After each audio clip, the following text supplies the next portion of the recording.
ಶ್ರೀ ಗುರುಭ್ಯೋ ನಮಃ ಪರಮಗುರುಭ್ಯೋ ನಮಃ. ಶ್ರೀಮದಾನಂದತೀರ್ಥ ಭಗವತ್ಪಾದಾಚಾರ್ಯ ಗುರುಭ್ಯೋ ನಮಃ. ನರಸಿಂಹೋऽಖಿಲಜ್ಞಾನಮತಧ್ವಾन्तದಿವಾಕರಃ ಜಯತ್ಯಮಿತಸಜ್ಞಾನಸುಖಶಕ್ತಿಪಯೋನಿಧಿಃ ಕಲ್ಯಾಣಾದ್ಭುತಗಾತ್ರಾರ್ಯ ಕಾಮಿತಾರ್ಥಪ್ರದಾಯಿನೇ ಶ್ರೀಮದ್ವೆಂಕಟನಾಥಾರ್ಯ ಶ್ರೀನಿವಾಸಾಯ ತೇ ನಮಃ. ವ್ಯಾಸಾರ್ಯ ಭವನಾಶಾರ್ಯ ಶ್ರೀಶಾರ್ಯ ಗುಣರಾಶರೇ ಹೃದ್ಯಾರ್ಯ ಶುದ್ಧವಿದ್ಯಾರ್ಯ ಮಧ್ವಾರ್ಯ ಚ ನಮೋ ನಮಃ. ನೌಮಿನ್ಯಾರ್ಯ ಸುಧಾಧಿಕರ್ಜರಮುನೀನ್ ಶ್ರೀಪಾದರಾಟ್ಸನ್ಮಣೀನ್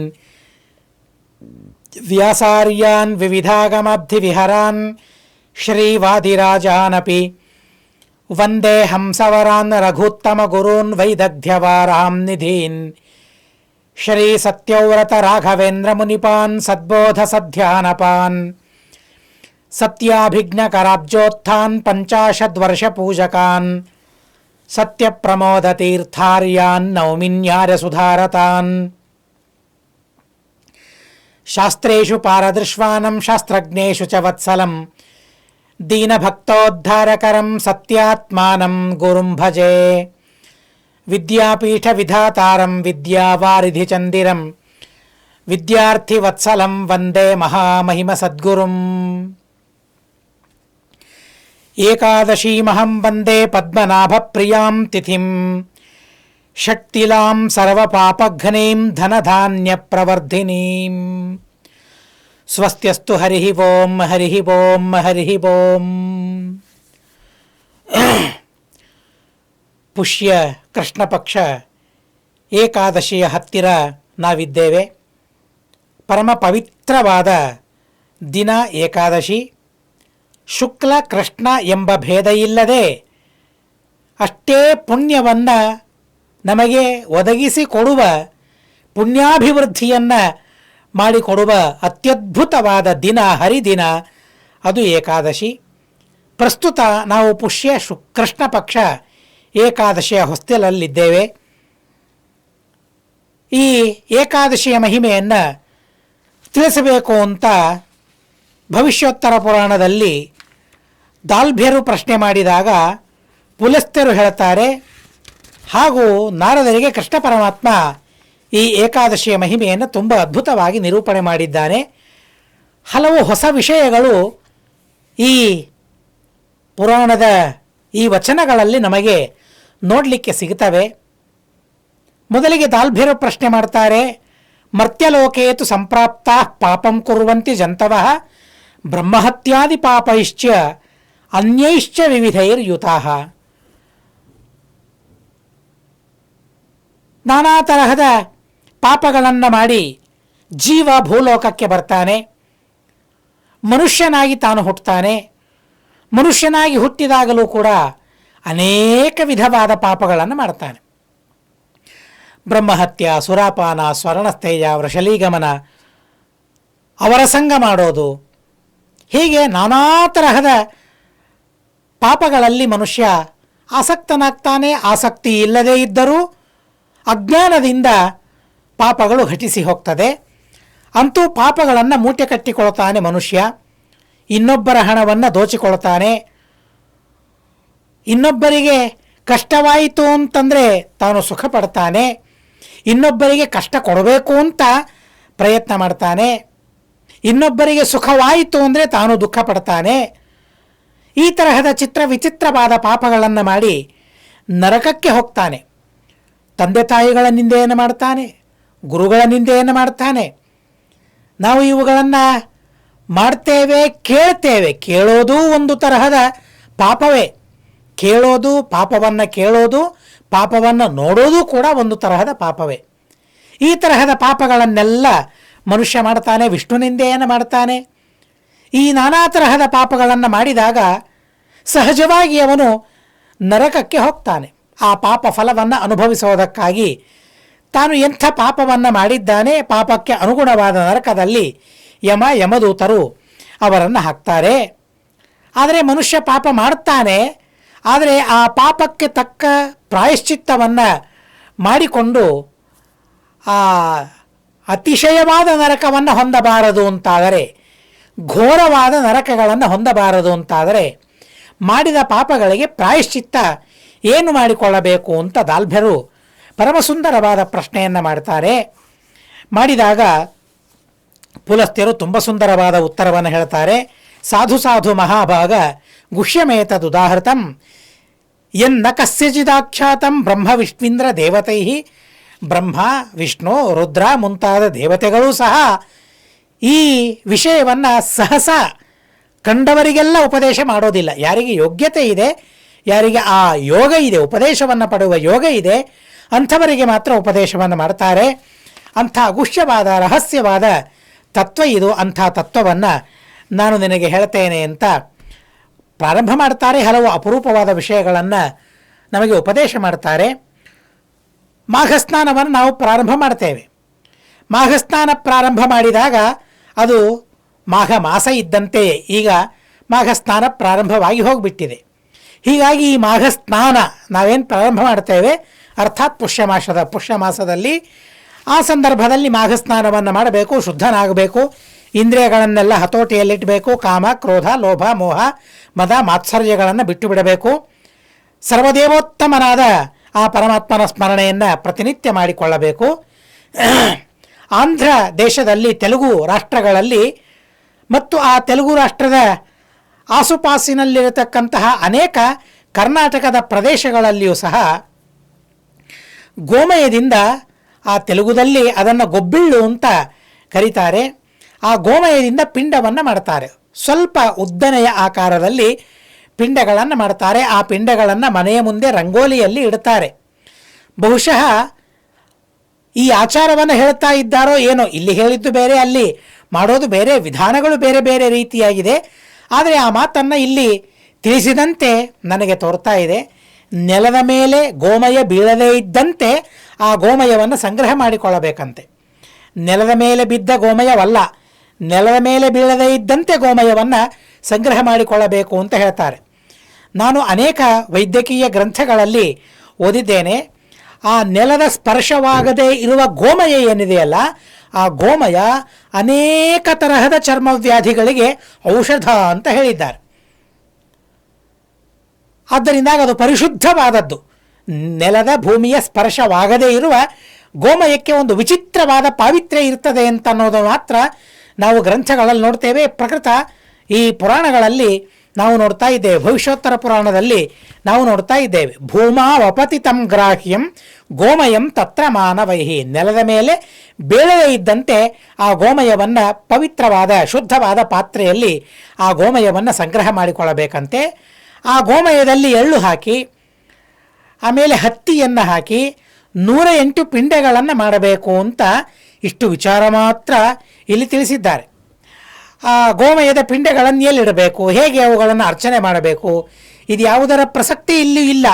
108 ಪಿಂಡಗಳನ್ನು ಮಾಡಬೇಕು ಅಂತ ಅನ್ನೋದನ್ನು ಮಾತ್ರ ಇಲ್ಲಿ ಹೇಳ್ತಾರೆ. ತಿಲಾನ್ ಪ್ರಕ್ಷಿಪ್ಯ ಕಾರ್ಪಾಸಂ ಪಿಂಡಕಾಂಶ್ಚೈವ ಕಾರಯೇತ್ ಅಷ್ಟೋತ್ತರ ಶತಂ ಚೈವ. 108 ಪಿಂಡಗಳನ್ನು ಮಾಡಬೇಕು. ಈ ವಿಷಯದಲ್ಲಿ ವಿಚಾರ ಇಲ್ಲ ಅಂತ ಅನ್ನೋದನ್ನು ತಿಳಿಸ್ತಾರೆ. ಬಹುಶಃ ಇದೇ ಪದ್ಧತಿ ಬಂದಿರಬಹುದು ಅಂತ ನನಗೆ ಅನಿಸ್ತದೆ. ಆ ಗೊಬ್ಬೆಳ್ಳು ಮನೆಯ ಮುಂದೆ ರಂಗವಲ್ಲಿಯನ್ನು ಹಾಕಿ, ಆ ರಂಗವಲ್ಲಿಯಲ್ಲಿ ತೆಲುಗು ಪ್ರದೇಶಗಳಲ್ಲಿ ಇಡೀ ಧನುರ್ಮಾಸದಲ್ಲಿ ಇಡೀ ತಿಂಗಳು ಪ್ರತಿಯೊಬ್ಬರ ಮನೆಯಲ್ಲಿಯೂ ಇಡ್ತಾರೆ. ಅದರಲ್ಲಿಯೂ ವಿಶೇಷವಾಗಿ ಬ್ರಾಹ್ಮಣರಲ್ಲದ ಅನೇಕ ಜನರ ಮನೆಗಳಲ್ಲಿಯೂ ಕೂಡ ಆ ಗೊಬ್ಬೆಳ್ಳನ್ನು ಇಡ್ತಾರೆ. ಗೋಮಯದಿಂದ ಸಿದ್ಧಪಡಿಸಿದ ಆ ಪಿಂಡಕಗಳನ್ನು ಮನೆಯ ಮುಂದೆ ರಂಗವಲ್ಲಿಯಲ್ಲಿಟ್ಟು ಕೆಲವರು ಆ ಗೊಬ್ಬೆಳ್ಳುಗಳಲ್ಲಿ ನವಧಾನ್ಯಗಳನ್ನು ಹಾಕಿ ಅರಿಶಿಣ ಕುಂಕುಮವನ್ನು ಏರಿಸಿ, ಅವು ಗೋಪಿಕಾಸ್ತ್ರೀಯರು ಅಂತ ಅವುಗಳನ್ನು ಪೂಜೆ ಮಾಡುವ ಸಂಪ್ರದಾಯ, ಪೂಜೆ ಮಾಡುವ ಪದ್ಧತಿ ಆ ದೇಶದ ಆಚಾರವಾಗಿದೆ. ಮಧ್ಯದಲ್ಲಿ ಒಂದು ದೊಡ್ಡದಾದ ಆ ಗೋಮಯದ ಪಿಂಡಕವನ್ನಿಡ್ತಾರೆ. ಅದು ಕೃಷ್ಣ ಅಂತ ತಾವು ತಿಳಿತಾರೆ. ಸುತ್ತಲೂ ಇಟ್ಟಿರತಕ್ಕಂತಹ ಆ ಪಿಂಡಕಗಳೇನಿವೆ ಅವುಗಳನ್ನು ಗೋಪಿಕಾಸ್ತ್ರೀಯರು ಅಂತ ಈ ರೀತಿಯಾಗಿ ಭಾವಿಸಿ ಅದರ ಸುತ್ತಲೂ ಪ್ರದಕ್ಷಿಣಾಕಾರವಾಗಿ ಎಲ್ಲರೂ ತಿರುಗುತ್ತಾ ಆ ಕೃಷ್ಣನ ಹಾಡುಗಳನ್ನು ಹಾಡ್ತಾರೆ. ಅಲ್ಲೆಲ್ಲ ಬಹಳ ಚಿತ್ರವಾದ ಸಂಪ್ರದಾಯ, ಬಹಳ ಸುಂದರವಾದ ಸಂಪ್ರದಾಯ.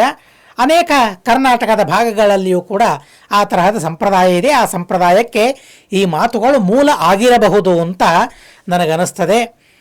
ಈ ಸಂದರ್ಭದಲ್ಲಿ ಶಕ್ತಿಲ ಏಕಾದಶಿ, ಪುಷ್ಯಕೃಷ್ಣ ಏಕಾದಶಿ ಏನು ಬರ್ತಾ ಇದೆ, ಆ ಏಕಾದಶಿಯಲ್ಲಿ ಶ್ರೀಕೃಷ್ಣನ ಸ್ಮರಣೆಯನ್ನು ಅತಿ ವಿಶೇಷವಾದ ರೀತಿಯಲ್ಲಿ ಮಾಡಬೇಕು ಅಂತ ಅನ್ನೋದನ್ನು ತಿಳಿಸ್ತಾರೆ. ಸಂಸ್ಮೃತ್ಯ ನಾಮ್ನಾಚ ತತಃ ಕೃಷ್ಣಾಖ್ಯೇನ ಪುನಃ ಪುನಃ ಕೃಷ್ಣ ಕೃಷ್ಣ ಕೃಷ್ಣ ಕೃಷ್ಣ ಅಂತ ಆ ಕೃಷ್ಣನಾಮವನ್ನು ಮತ್ತೆ ಮತ್ತೆ ಉಚ್ಚಾರಣೆ ಮಾಡಬೇಕು ಅಂತ ಹೇಳಿದ್ದಾರೆ. ಕುಂಬಳಕಾಯಿ, ತೆಂಗಿನಕಾಯಿ ಅಥವಾ ದಾಳಿಂಬೆ ಹಣ್ಣು ಇವ್ಯಾವುದೂ ಸಿಗದೇ ಇದ್ದಾಗ ಪೂಗಿ ಫಲ, ಅಡಿಕೆ ಇವುಗಳನ್ನು ದಾನ ಮಾಡಬೇಕು ಅಂತ ಹೇಳಿದ್ದಾರೆ. ವಿಶೇಷವಾಗಿ ಕೃಷ್ಣ ಪರಮಾತ್ಮನಿಗೆ ಆ ಏಕಾದಶಿಯ ದಿವಸ ಪುಷ್ಯಕೃಷ್ಣ ಏಕಾದಶಿಯ ದಿವಸ ಪರಮಾತ್ಮನಿಗೆ ಅರ್ಘ್ಯವನ್ನು ಕೊಡಬೇಕು ಅಂತ ಹೇಳಿದ್ದಾರೆ. ಸುಂದರವಾದ ಅರ್ಘ್ಯ ಮಂತ್ರ ಇದೆ. ಅರ್ಘ್ಯಂ ದತ್ವಾ ವಿಧಾನೇನ ಪೂಜಯಿತ್ವಾ ಜನಾರ್ದನಂ ಕೃಷ್ಣ ಕೃಷ್ಣ ಕೃಪಾಲುಸ್ತ್ವಂ ಅಗತೀನಾಂ ಗತಿಪ್ರದ ಸಂಸಾರಾರ್ಣವಮಗ್ನಾನಾಂ ಪ್ರಸೀದ ಪರಮೇಶ್ವರ ನಮಸ್ತೆ ಪುಂಡರೀಕಾಕ್ಷ ನಮಸ್ತೆ ವಿಶ್ವಭಾವನ ಸುಬ್ರಹ್ಮಣ್ಯ ನಮಸ್ತೇಸ್ತು ಮಹಾಪುರುಷ ಪೂರ್ವಜ ಗ್ರಹಣಾರ್ಘ್ಯಂ ಮಯಾ ದತ್ತಂ ಲಕ್ಷ್ಮ್ಯಾ ಸಹ ಜಗತ್ಪತೆ. ಈ ಮಂತ್ರಗಳನ್ನು ಕೇಳ್ತಾ ಆದರೂ ನೀವು ಅರ್ಘ್ಯವನ್ನು ಪ್ರದಾನ ಮಾಡಿ. ಈ ಮಂತ್ರಗಳನ್ನು ಅಂದು ಆ ಕೃಷ್ಣ ಪರಮಾತ್ಮನಿಗೆ ವಿಶೇಷವಾಗಿ ಆ ಪುಷ್ಯಕೃಷ್ಣ ಏಕಾದಶಿಯ ದಿವಸ ಅರ್ಘ್ಯ ಪ್ರದಾನವನ್ನು ಕೊಡಬೇಕು. ಲಕ್ಷ್ಮೀ ಸಹಿತನಾದ ಆ ಪರಮಾತ್ಮನಿಗೆ ಅರ್ಘ್ಯವನ್ನು ಸಮರ್ಪಣೆ ಮಾಡಿ ಉದಕುಂಭವನ್ನು ವಿಶೇಷವಾಗಿ ಬ್ರಾಹ್ಮಣರಿಗೆ ದಾನ ಮಾಡಬೇಕು ಅಂತ ಹೇಳಿದ್ದಾರೆ. ದಶಮಿ ಅಥವಾ ದ್ವಾದಶಿ ದಿವಸ ಪಾರಣೆಯಾದ ನಂತರ ಅಥವಾ ಪಾರಣ ಕಾಲದಲ್ಲಿ ಆ ಉದಕುಂಭದ ದಾನವನ್ನು, ಕಲಶ ತಂಬಿಗೆಗಳು, ಆ ತಾಮ್ರದ ತಂಬಿಗೆ ಪ್ರಶಸ್ತ, ಬೆಳ್ಳಿಯದನ್ನೂ ಕೊಡಬಹುದು. ಆದರೆ ಈಗ ಬೆಳ್ಳಿಯ ಮೌಲ್ಯ ಆಕಾಶಕ್ಕೆ ಗಗನಕ್ಕೆ ಏರ್ತಾ ಇದೆ. ಹೀಗಾಗಿ ತಾಮ್ರದ ಕಲಶಗಳನ್ನು ಕೂಡ ನೀರು ತುಂಬಿ, ಶುದ್ಧವಾದ ನೀರನ್ನು ತುಂಬಿ ಆ ಕಲಶಗಳನ್ನು ದಾನ ಮಾಡಬೇಕು ಅಂತ ಹೇಳಿದ್ದಾರೆ. ಉದಕುಂಭಂ ಪ್ರದಾಪಯೇತ್. ಅದೇ ರೀತಿಯಾಗಿ ಛತ್ರಿ ಮತ್ತು ಜೋಡುಗಳು ಅಂದರೆ ಚಪ್ಪಲಿಗಳು, ಪಾದರಕ್ಷೆಗಳನ್ನು ದಾನ ಮಾಡಬೇಕು. ವಸ್ತ್ರಗಳನ್ನು ದಾನ ಮಾಡಬೇಕು.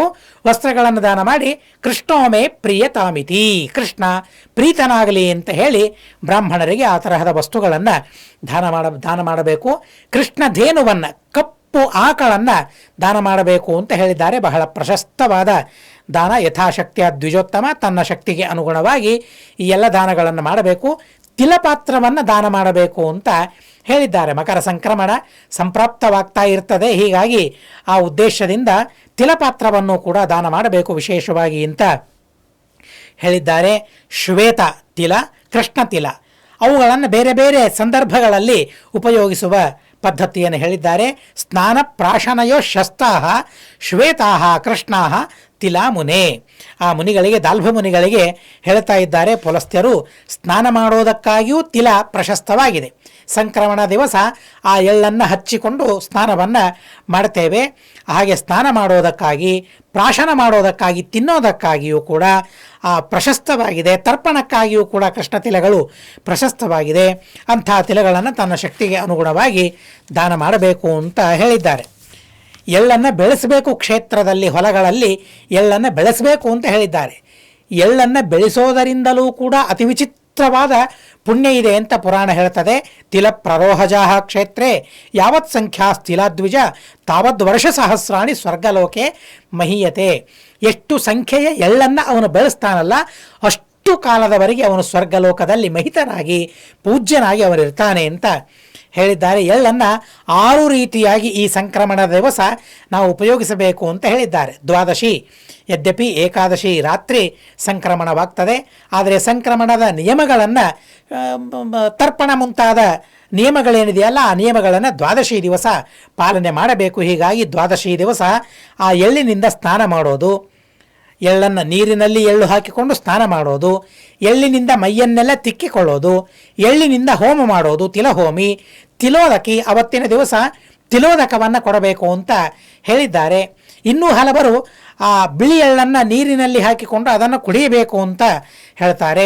ತಿಲಭುಕ್, ಎಳ್ಳನ್ನು ತಿನ್ನಬೇಕು. ಎಳ್ಳಿನಿಂದ ಸಿದ್ಧಪಡಿಸಿದ ಆಹಾರ ವಸ್ತುಗಳನ್ನು ಸ್ವೀಕಾರ ಮಾಡಬೇಕು.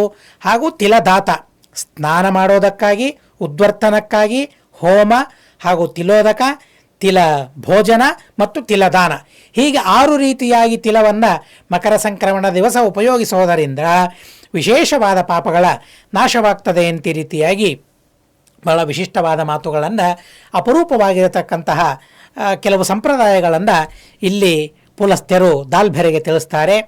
ನಾರದರು ಪ್ರಶ್ನೆ ಮಾಡಿದ ಮತ್ತೊಂದು ಪ್ರಸಂಗವನ್ನು ಕೂಡ ಈ ಪುರಾಣ ನಮಗೆ ಉದಾಹರಣೆ ಮಾಡ್ತದೆ. ಕೃಷ್ಣ ಕೃಷ್ಣ ಮಹಾಬಾಹೋ ನಮಸ್ತೆ ಭಕ್ತಭಾವನ ಷಟ್ಟಿಲೈಕಾದಶಿ ಭೂತಂ ಕೀದೃಶಂ ಫಲಮಶ್ನುತೆ.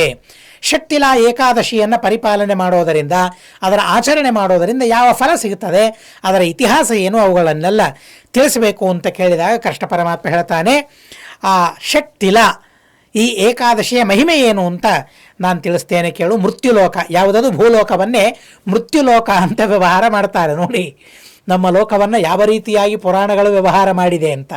ಆದರೆ ಈ ಮೃತ್ಯುಲೋಕದಲ್ಲಿದ್ದೇನೆ ಅಮರ್ತ್ಯತ್ವವನ್ನು ಮನುಷ್ಯ ಪಡೀಲಿಕ್ಕೆ ಸಾಧ್ಯವಾಗ್ತದೆ. ಅದರ ಕಡೆಗೂ ಕೂಡ ನಮಗೆ ಗಮನ ಇರಬೇಕು. ಮೃತ್ಯುಲೋಕದಲ್ಲಿ ಒಬ್ಬ ಬ್ರಾಹ್ಮಣಿ ಇದ್ಲು, ಅವಳು ವಿವಾಹ ಮಾಡಿಕೊಳ್ಳಿಲ್ಲ, ಬ್ರಹ್ಮಚಾರಿಯಾಗಿಯೇನೇ ಅವಳಿದ್ದಾಳೆ. ಬ್ರಹ್ಮಚರ್ಯ ರಥ ನಿತ್ಯಂ, ಪ್ರತಿನಿತ್ಯವೂ ದೇವರ ಪೂಜೆಯಲ್ಲಿ ಆಸಕ್ತಳಾಗಿದ್ದಾಳೆ, ಮಾಸೋಪವಾಸದಲ್ಲಿ ನಿರತಳಾಗಿದ್ದಾಳೆ. ನನ್ನ ಭಕ್ತಳವಳು. ಅವಳು ಕೃಷ್ಣೋಪವಾಸ ಸಂಯುಕ್ತ ಮಮ ಪೂಜಾ ಪರಾಯಣ. ಕೃಷ್ಣ ಅಂದರೆ ಪರಮಾತ್ಮ, ಆ ಪರಮಾತ್ಮನ ಉದ್ದೇಶದಿಂದ ತ್ರಿದಿನ ವ್ರತಗಳನ್ನು ಪ್ರತಿ ಬಾರಿಯೂ ಕೂಡ ಅವಳು ಮಾಡ್ತಾ ಇದ್ದಾಳೆ. ಶರೀರಕ್ಕೆ ಕ್ಲೇಶ ಕೊಡ್ತಾ ಇದ್ದಾಳೆ. ತಪಸ್ಸು ಮಾಡಬೇಕಲ್ಲ, ಹೀಗಾಗಿ ಕಾಯಕ್ಲೇಶವಾಗಬೇಕು, ಕಾಯಕ್ಲೇಶವಾಗುವಂತೆ ತಪಸ್ಸನ್ನು ಮಾಡಬೇಕು. ಆ ರೀತಿಯಾಗಿ ತಪಸ್ಸನ್ನು ಮಾಡ್ತಾ ಇದ್ದಾಳೆ, ಉಪವಾಸವನ್ನು ಮಾಡ್ತಾ ಇದ್ದಾಳೆ. ದೀನರಾದ ಬ್ರಾಹ್ಮಣರಿಗೆ ಮತ್ತು ಅವಳು ಮನೆ ಮೊದಲಾದವುಗಳನ್ನು ಕೊಡ್ತಾ ಇದ್ದಾಳೆ. ಗೃಹಾಧಿಕಂ ಪ್ರಯಚ್ಛಂತಿ ಸರ್ವಕಾಲಂ ಮಹಾಮತಿ. ಯಾವಾಗಲೂ ಕೂಡ ಅವಳು ಗೃಹದಾನ ಮುಂತಾದ ಮಹಾದಾನಗಳಲ್ಲಿ ಅವಳು ತನ್ನ ಜೀವನವನ್ನು ಸಾಗಿಸ್ತಾ ಇದ್ದಾಳೆ. ಅತಿಕೃಚ್ಛ್ರ ಮುಂತಾದ ವ್ರತಗಳನ್ನು ಮಾಡ್ತಾಳೆ. ಆದರೆ ಬ್ರಾಹ್ಮಣರು ಅನ್ನವನ್ನು ಕೇಳಿದಾಗ ಮಾತ್ರ ಅನ್ನದಾನವನ್ನು ಅವಳು ಮಾಡ್ತಾ ಇಲ್ಲ. ಅದು ಅವಳ ಭಾವನೆ ಏನಿತ್ತು ಗೊತ್ತಿಲ್ಲ. ನಾನು ಬ್ರಹ್ಮಚಾರಿಣಿ, ನಾನು ಹೇಗೆ ಅನ್ನದಾನವನ್ನು ಮಾಡೋದು ಅಂತ ಅಂದುಕೊಂಡ್ಲೋ, ಅಥವಾ ಅನ್ನದಾನ ಮಾಡುವ ಅಧಿಕಾರ ನನಗಿದೆಯೋ ಇಲ್ವೋ ಅಂತ ಅಂದ್ಕೊಂಡ್ಲೋ, ಅಥವಾ ಪ್ರಾರಬ್ಧಕ್ಕೆ ಅನುಗುಣವಾಗಿ ಕೆಲವರಿಗೆ ಕೆಲವು ಕರ್ಮಗಳು ಅಂತಂದ್ರೇ ಅಲರ್ಜಿ. ಆ ಕರ್ಮ ಮಾಡಲಿಕ್ಕೆ ಅವರಿಗೆ ಮುಜುಗರ, ಏನೋ ಒಂದು ತರಹದ ಕಷ್ಟ. ಅದು ಯಾಕೆ ಅಂದರೆ ಪ್ರಾರಬ್ಧ ಅಷ್ಟೇ, ಬೇರೆ ಏನೂ ಇಲ್ಲ. ಕೆಲವರಿಗೆ ಸಂಧ್ಯಾ ವಂದನೆ ಮಾಡಲಿಕ್ಕೆ ಮುಜುಗರ, ಸಂಕ್ಷಿಪ್ತವಾಗಿ ಮಾಡಿಬಿಡ್ತಾರೆ. ದೇವರ ಪೂಜೆ ಅಂದರೆ ಭಾರೀ ವೈಭವದಿಂದ ಮಾಡ್ತಾರೆ.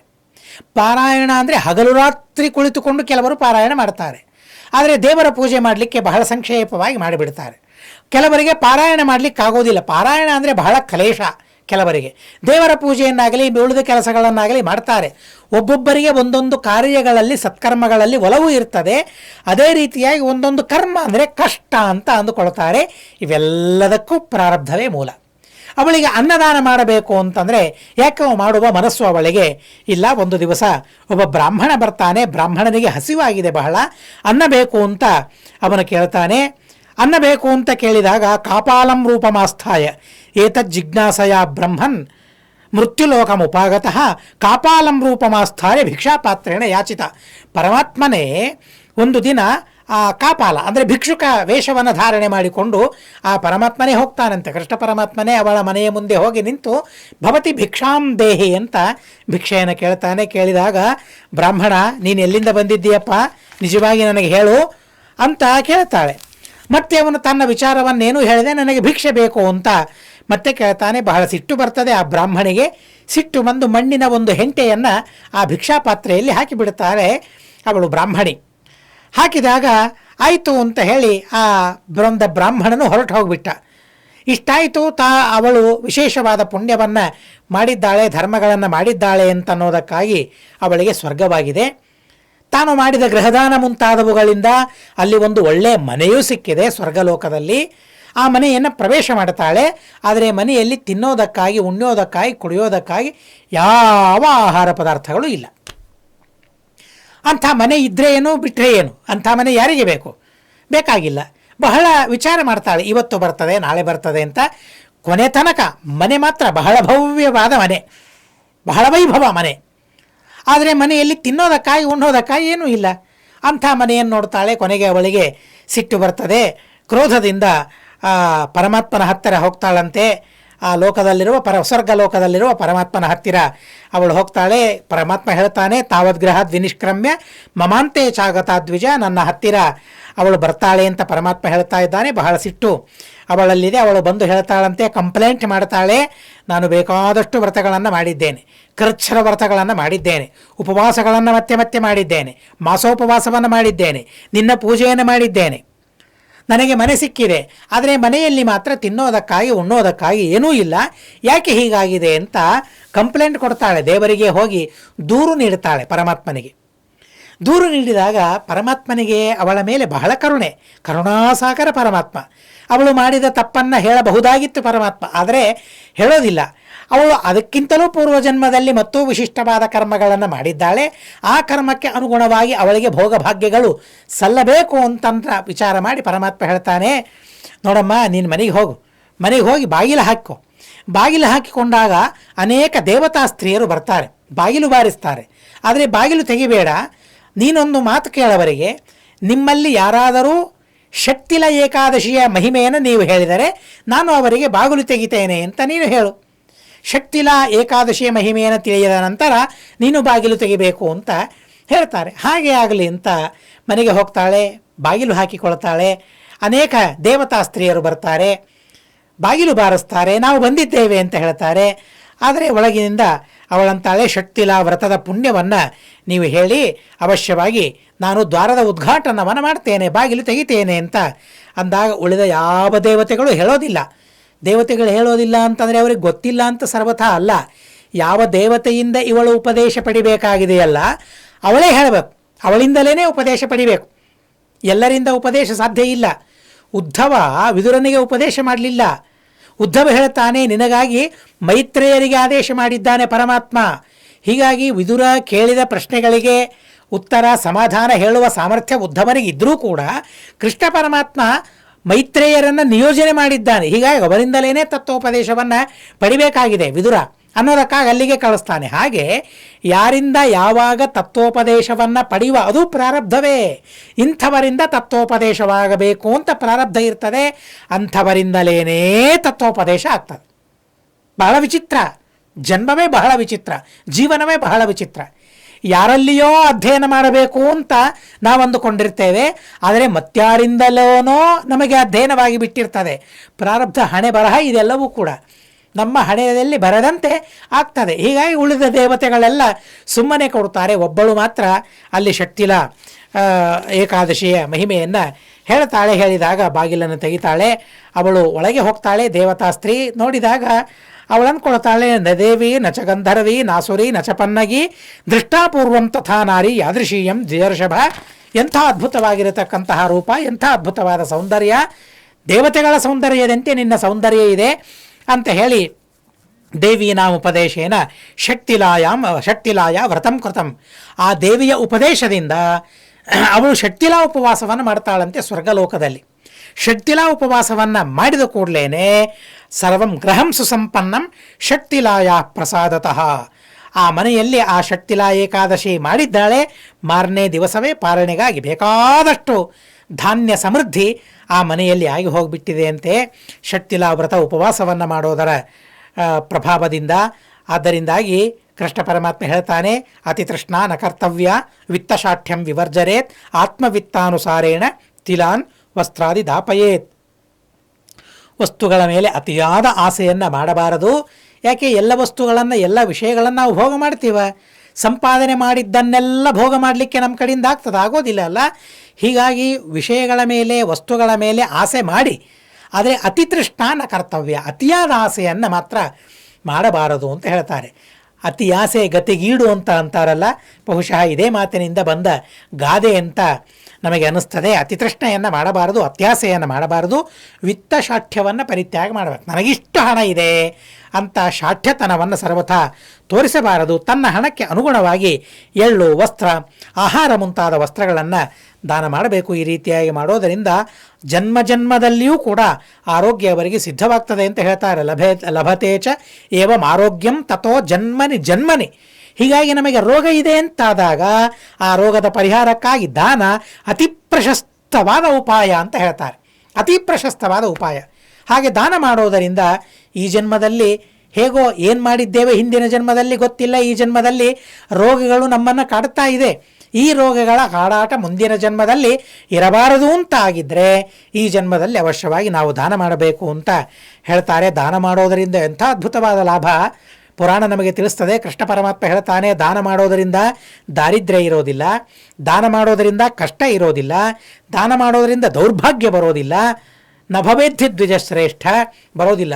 ಅದರಲ್ಲಿಯೂ ವಿಶೇಷವಾಗಿ ಶಕ್ತಿಲಾ ಏಕಾದಶಿ ಉಪವಾಸ ಮಾಡೋದರಿಂದ, ನಾಡಿದ್ದು ಬರುವ ಏಕಾದಶಿ, ಪ್ರಸ್ತುತ ಆ ಏಕಾದಶಿಯ ಹತ್ತಿರದಲ್ಲಿ ಇದ್ದೇವೆ. ಎಂಥ ಪರಮಾದ್ಭುತವಾದ ದಿನ ಅದು ಅಂತಂದರೆ ಈ ಶಕ್ತಿಲಾ ಏಕಾದಶಿ ಉಪವಾಸ ಮಾಡೋದರಿಂದ ಜನ್ಮಾಂತರದಲ್ಲಿ ಆರೋಗ್ಯ ಅವನಿಗೆ ಸಿದ್ಧವಾಗ್ತದೆ, ದಾರಿದ್ರ್ಯ ಬರೋದಿಲ್ಲ, ಕಷ್ಟ ಬರೋದಿಲ್ಲ, ದೌರ್ಭಾಗ್ಯ ಬರೋದಿಲ್ಲ, ಸೌಭಾಗ್ಯದಿಂದ ಅವನು ತನ್ನ ಜೀವನವನ್ನು ಕಳೆಯುವ ಅತ್ಯುತ್ತಮವಾಗಿರತಕ್ಕಂತಹ ಪ್ರಸಂಗ ಒದಗಿ ಬರ್ತದೆ ಅಂತ ಹೇಳ್ತಾರೆ. ಅನೇನ ವಿಧಿನಾರಾಜನ್ ತಿಲದಾತ ನ ಸಂಶಯಃ. ಆದ್ದರಿಂದಾಗಿ ವಿಧ್ಯುಕ್ತ ಪ್ರಕಾರವಾಗಿ ತಿಲದಾನವನ್ನು ಮಾಡಿದರೆ ಎಲ್ಲ ಪಾಪಗಳಿಂದ ಮುಕ್ತನಾಗ್ತಾನೆ. ಈ ವಿಷಯದಲ್ಲಿ ಸರ್ವಥಾ ವಿಚಾರವಿಲ್ಲ. ದಾನಂಚ ವಿಧಿನಾ ಸಮ್ಯಕ್ ಸರ್ವಪಾಪ ಪ್ರಣಾಶನಂ ನಾನರ್ಥಭೂತೋ ನಾಯಾಸಃ ಶರೀರೇ ಮುನಿಸತ್ತಮ. ಇದು ಸರ್ವಥಾ ಇದರಿಂದ ಅನರ್ಥ ಅಲ್ಲ, ಮಹಾ ಅರ್ಥ, ಮಹಾಪ್ರಯೋಜನ ಇದರಿಂದ ಇದೆ ಅಂತನ್ನೋ ಅತ್ಯದ್ಭುತವಾಗಿರತಕ್ಕಂತಹ ಪುಷ್ಯ ಕೃಷ್ಣಪಕ್ಷ ಏಕಾದಶಿ, ಷಟ್ತಿಲಾ ನಾಮಕ ಏಕಾದಶಿಯ ಅತ್ಯದ್ಭುತವಾಗಿರತಕ್ಕಂತಹ ಮಹಿಮೆಯನ್ನು ಇಲ್ಲಿ ಕೃಷ್ಣ ಪರಮಾತ್ಮ ತಿಳಿಸ್ತಾನೆ. ಷಟ್ತಿಲ 6 ವಿಧವಾಗಿ ಆ ಎಳ್ಳನ್ನು ಉಪಯೋಗಿಸಿರ್ತೇವೆ ಈ ಪ್ರಸಂಗದಲ್ಲಿ. ಆದ್ದರಿಂದಾಗಿ ಈ ಏಕಾದಶಿ ಈ ಪ್ರಾಂತದಲ್ಲಿರುವ, ಪ್ರಾಂತ ಅಂದರೆ ಈ ಸಮಯದಲ್ಲಿ ಬಂದಿರತಕ್ಕಂತಹ ಈ ಏಕಾದಶಿಗೆ ಷಟ್ತಿಲಾ ಏಕಾದಶಿ ಅಂತ ಸಾರ್ಥಕವಾದ ನಾಮಧೇಯ ಅಂತ ಕೃಷ್ಣ ಪರಮಾತ್ಮ ತಿಳಿಸ್ತಾನೆ. ಇತಿ ಶ್ರೀ ಭವಿಷ್ಯೋತ್ತರ ಪುರಾಣೆ ಪುಷ್ಯಕೃಷ್ಣ ಷಟ್ತಿಲೈಕಾದಶಿ ವ್ರತ ಮಾಹಾತ್ಮ್ಯಂ ಅಸ್ಮದ್ಗುರುವಂತರ್ಗತ ತಾತ್ವಿಕ ದೇವತಾಂತರ್ಗತ ಭಾರತೀರಮಣ ಮುಖ್ಯ ಪ್ರಾಣಾಂತರ್ಗತ ಶ್ರೀಕೃಷ್ಣಾರ್ಪಣಮಸ್ತು. ಅಕ್ಷರಂ ಕರ್ಮ ಯಸ್ಮಿನ್ ಪರೇ ಸ್ವರ್ಪಿತಂ ಪ್ರಕ್ಷರಂ ಯಾಂತಿ ದುಃಖಾನಿ ಯನ್ನಾಮತಃ ಅಕ್ಷರೋಜೋ ಅಜರ ಸರ್ವದೇವಾಮೃತಃ ಕುಕ್ಷಿಗಂ ಯಸ್ಯ ವಿಶ್ವಂ ಸದಾ ಅಜಾದಿಕಂ ಪ್ರಣರಾಮೋ ವಾಸುದೇವಂ ದೇವತಾ ಮಂಡಲಾಖಂಡಮಂಡನಂ. ಹರಿ ಓಂ ಹರಿ ಓಂ ಹರಿ ಓಂ. ಅನೇನ ಭಾವಿಯತ್ ಪುಣ್ಯಂ ತದಾಪ್ನೋತು ಗುರುರ್ಮಮ.